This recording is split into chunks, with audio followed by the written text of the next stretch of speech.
telling you, Randy, I listened to what Karen said last week when she said you got to take care of your body, and I keep trying, man. I get up and work out, but it's not changing me. And I know it's my own stupidity. I got to work out a little differently, a little better. So, Teddy, I can tell that one stomach crunch you did about 6 months ago. I mean, that's really showing off. I mean, hang on, I'm gonna do it again, man. I'm gonna do a squat. Right. Oh God, I'm good, man. I'm good. Oh man. Hey, dude, how are you doing, man? I'm good. Had a good weekend and ready to rock into a new week. Happy Monday, folks. And this is our Monday conversation. It's a quick show today. Usually just have a little quick story to tell and talk about our Wednesday guest, and then offer a tip or so, and then we'll be on our way, and so will you. So Teddy, my name, again, you know me, but there may be some people who don't, so I'll introduce myself. 3 people, yeah. All right, a couple, 3, and then you introduce you and share a story. But my name is Randy Wooden. I work for Goodwill Industries, Northwest North Carolina. Most folks know that by now, but if you don't, look me up on LinkedIn. I run our professional center, so we help folks that are in a job search, whether you're employed and looking or unemployed and look. Either way, it doesn't matter. All ages, industries, functions. We're free, and all we ask is when you land a job, you let us know. So that's easy enough, right? So look me up, and we're happy to help you. But Teddy, who are you, and why are you here? What are you doing? Well, I mean, on work release. So, hey, anybody who doesn't know me, I run a business called Burriss Consulting. We're all about LinkedIn as a business tool. We do corporate training programs, public speaking, one-on-one coaches. We got mastermind groups, a monthly live webinars. Because at the end of the day, my goal is to help people master using LinkedIn as a business tool. And I love doing that and hanging out with Randy. And one of these days we'll get the chance to go say hi to each other, because we haven't seen each other since way before. I think it was February 2020 was the last time we ever had a chance to bump into each other. I'll get my people in contact with your entourage. We'll work it. Actually, I was by your place. As some folks know, I've had some surgery here, and hopefully it's not it's not scaring small children anymore, but it was out in your neck of the woods. And so we'll make a point to get out there and see you. You are so close to the hospital that I guess you could walk there if you had to. You were the one that set my alarms off and got my dogs and my guards all upset. Yeah, that was me. But you're out. That's good spot. Good part of the country. Good part of the state. So, hey, we've got a story to tell. You want to go first? No, go ahead, man, because I think mine ties into yours. Well, they do, and my story and my tip both tie into our upcoming Wednesday guest. We're going to talk about the turnover tsunami. I think we've all heard about that. We've heard that term anyway. We're going to get some behind the scenes detail on that. But the story is, and this is something I probably have shared maybe with this audience. I know I've shared it with you, Teddy, and with other folks over the years, but I think too often we feel like, okay, the grass is greener somewhere else. And I just know that what I'm doing now is not fulfilling. And so, my golly, there's got to be something else to life here, right? So why don't I just dive in and do it? And again, it was a very long story, and I'll spare the gory details, but it was a case of an actual client of mine probably 15 years ago, back before I came to Goodwill. I was doing this on my own. And he had always worked in a manufacturer. It was actually a steel mill. His whole family had worked in a steel mill for generations. So it was a case of, you do what your dad did, your grandparents and so forth. But he thought, hey, there's got to be something else out there. I don't want to do this all my life. And then he started to think about it. Well, school teachers, they don't work. They work 9 months out of the year. They're off at 2:00. They have weekends off, holidays off, all these it's a cushy job. How hard can it be? Piece of cake. Physically versus working in a steel mill. Yeah, you could argue that it's not as demanding. You're on your feet a lot, but it's not labor intensive from that standpoint. So anyway, what happened was this fellow went through to get a degree, went on to get a master's degree, and certified as a school teacher. Never once did he speak with the teacher to find out.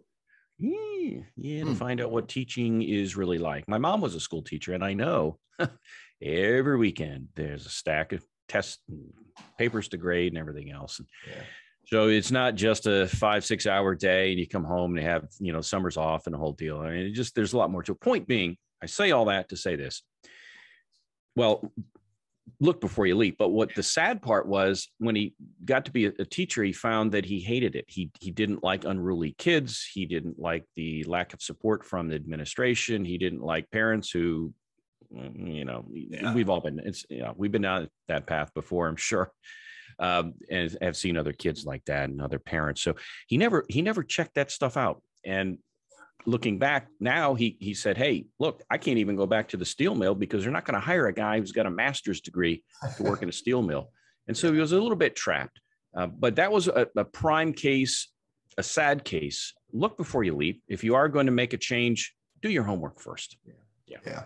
And with this turnover tsunami coming up, there's going to be a lot of opportunities for people to be really wise about making that change. So, hey, Randy, in 1981, I'm not going to ask you what you were doing back then. You were probably still playing with, had a deck of cards in your bicycle wheel, but in 1981, I was thinking about applying for school. Actually, before 81, it was before 81, because this is what happened in 81. And I was getting ready to go to school, and I was considering Embry-Riddle Aeronautical University. And I was thinking about that. And then right about 81, late 80s, early 81, the president then was a dude by the name of Nixon.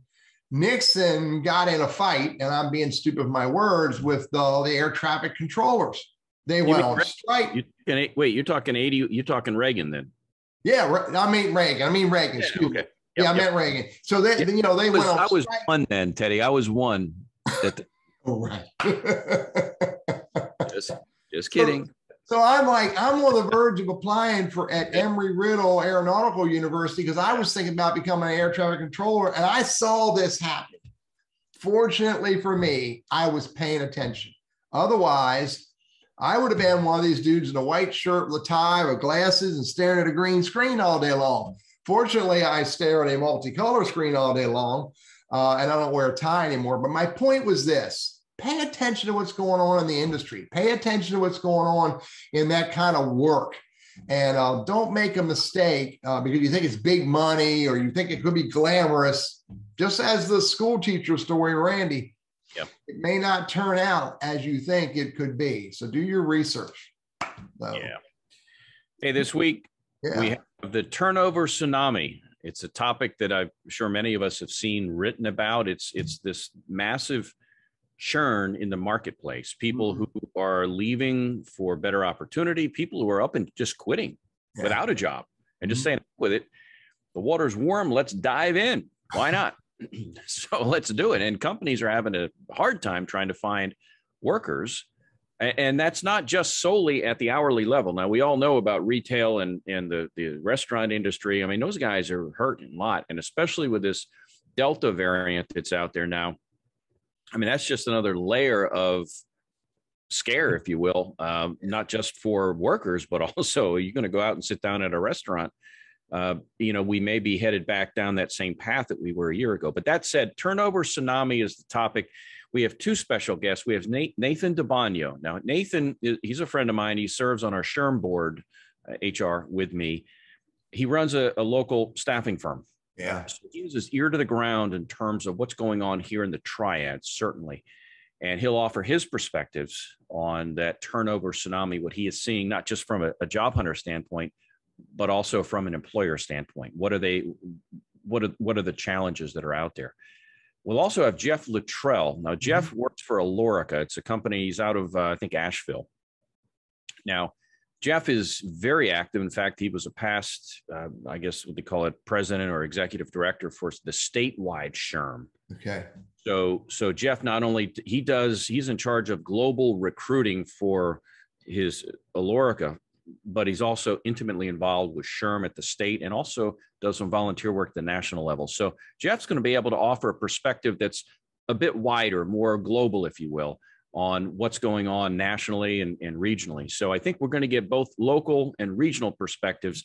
We'll also entertain your questions and comments as well and find out really what's going on And what does the crystal ball look like? Teddy, I know you got a crystal ball. I need to invest in one of those. Yeah. But we'll ask these two fellas to scope it out and let us know what we need to look forward to as we head down through the latter part of this year. So that's our show coming up, Teddy. It's going to be a good one. Yeah, and this this turnover tsunami is just getting started. It's just going to keep getting worse for some time now. So, well, you're also going to see something else too, and I think Nathan will probably want to talk about this. And that's guys like you and me, age-wise, that are saying, you know what, I'm done. I'm going to retire. Yeah.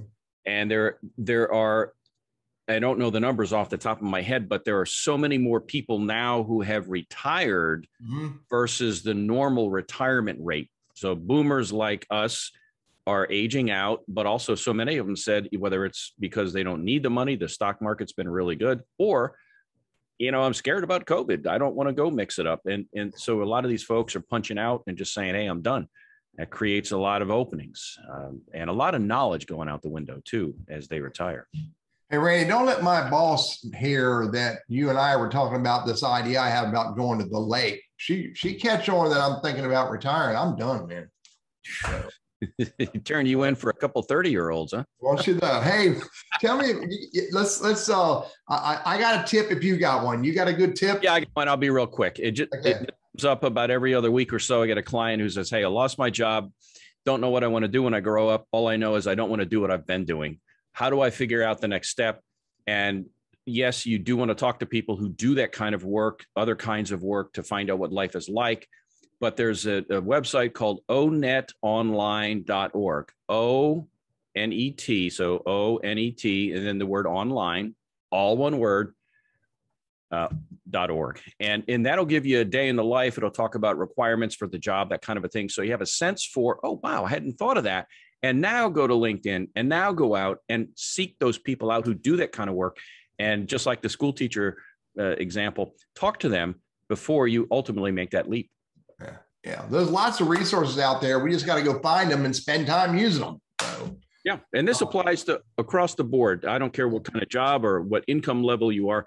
This will give people a real sense for what is behind the curtain out there to know before you actually make that dive. Yeah. And let me spin it a little bit differently, Randy. You got me thinking. Yeah, so, I mean, research is important, and research on known ideas and research on the stuff that you hear and see all the time is important to do. But another thing to research is the weird ideas that are floating around in your head. Now, hang with me, Randy. I'm putting this very clearly in the context of business and career, okay? Not those other weird ideas you have. You know, we don't want to hear any more about that. I'm talking about, you know, should I do this? Should I start an online business? Should I start an eBay store? Should I, you know, create a YouTube channel? You know, you got these wild ideas that pop in and out of your head all the time. You shouldn't ignore all of them.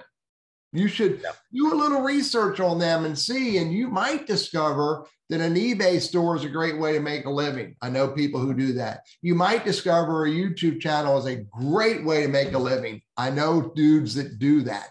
You might discover that, you know, creating courses and selling them online might be a great way to make a living. You might discover that you can become a dust bunny harvester and make a living. I haven't figured that one out yet, though. That's a dirty job. Yeah, research the ideas. You never know where a strange and wild idea may go. That's my idea, Randy. Yeah. Well, good deal. Well, listen, folks, we're about out of time, so be sure to join us. 11:55 coming up on, what is that going to be? Wednesday the 4th.